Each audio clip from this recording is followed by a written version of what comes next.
दोस्तों नमस्ते। आइए इंग्लिश सीखते हैं, साथ साथ यहाँ कुछ ज्ञान वाली बातें भी सीखेंगे कि मतलब किसी पढ़ने की भूख को कैसे आप क्रिएट कर सकते हैं, कैसे जनरेट कर सकते हैं। अब देखिए यहाँ पे लिखा there are two types hungers. Hungers means क्या होता है? भूख। मतलब क्या है? दो प्रकार की क्या होती है? भूख होती है। वन इज फिजिकल, एक जो फिजिकल भूख मतलब शारीरिक भूख कह सकते हैं होती है, and other is mental hunger. और जो दूसरी भूख जो होती है वो मानसिक भूख होती है। Physical hunger is natural and the biological. अब देखो बायोलॉजिकल मीन्स होता है जैविक। जो शारीरिक भूख जो होती है वो प्राकृतिक होती है, नेचुरल होती है, नेचुरल। एंड जो बायोलॉजिकल भूख होती है, जैविक भूख होती है, it can not be controlled. अब देखिए यहाँ पे कैन नॉट भी आया है, तो ये पैसिव वॉइस का यूज किया गया है।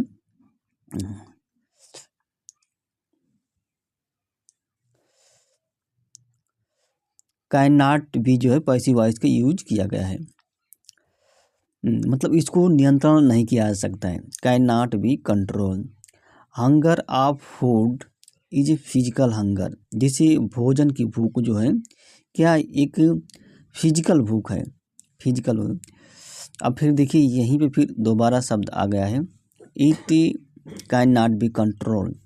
इफ़ यू कंट्रोल दिस, अगर आप इसको कंट्रोल कर सकते हैं, कर सकते हैं, देन कैन मीन्स होता है सकना, then you can not survive, तब आप जीवित नहीं रह सकते हैं। अगर मान लीजिए इसको कंट्रोल करते हैं, जो भूख की भोजन की जो भूख है, भोजन को अगर कंट्रोल करते हैं तो आप सर्वाइव नहीं रह सकते हैं, जीवित नहीं रह सकते हैं।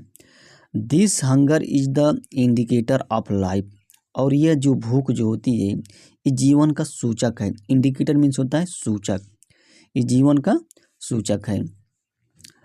अब देखिए इसके लिखा है कि this hunger does not depend on your thinking, your attitude, your behaviour. मतलब जो यह भूख जो है जो आपके सोच पर निर्भर नहीं करेगी, आपके जो एटीट्यूड है, जो वृत्ति है उस पर निर्भर नहीं करेगी, जो आपकी आदत व्यवहार है उस पर भी निर्भर नहीं करेगी। That is independent of any physical activity. अर्थात दैट मीन्स होता है अर्थात यह स्वतंत्र है किसी भी जो भौतिक एक्टिविटी है, शारीरिक गतिविधि है, फिजिकल मीन्स शारीरिक गतिविधि है, उससे यह स्वतंत्र है। अब देखिए यहाँ पे जो यूज किया गया है प्रेजेंट इंडिफिनिट टेंस का यूज किया गया, डज नॉट डिपेंड, निगेटिव उसका भाव यूज किया गया है।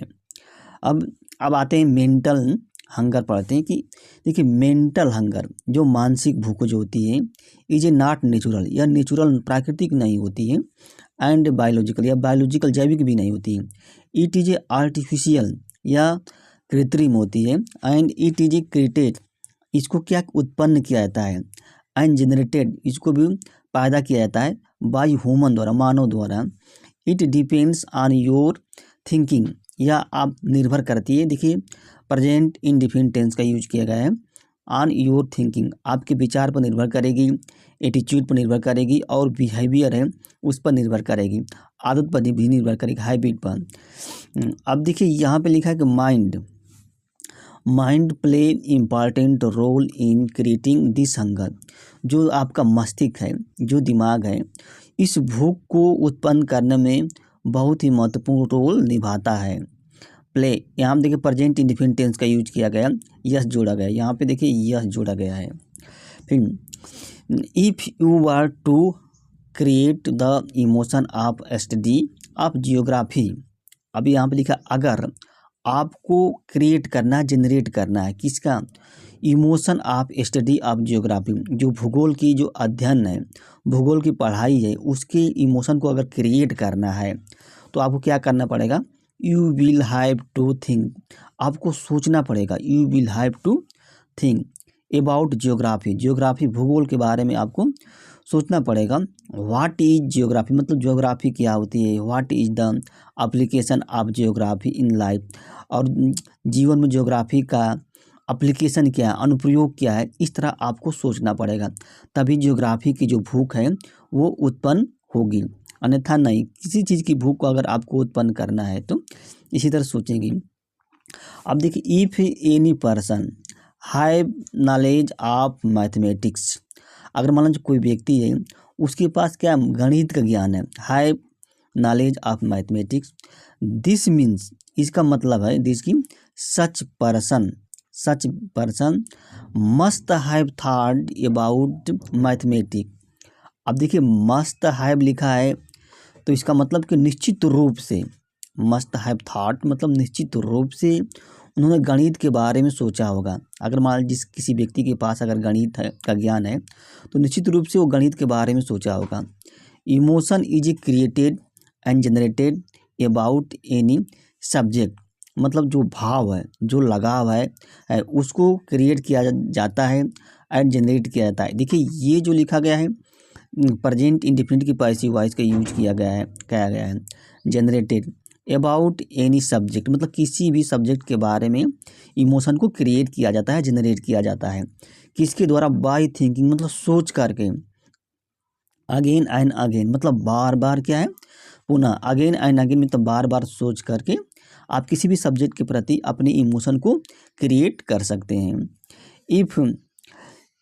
If you are to create the emotion of study of any subject, अगर मान लो किसी सब्जेक्ट के पढ़ाई को, भाव को क्रिएट करना, इमोशन को क्रिएट करना, यू आर टू क्रिएट मतलब आपको जनरेट करना है, क्रिएट करना है, तो देन आपको क्या, you will have to think, आपको सोचना पड़ेगा, विचार करना पड़ेगा।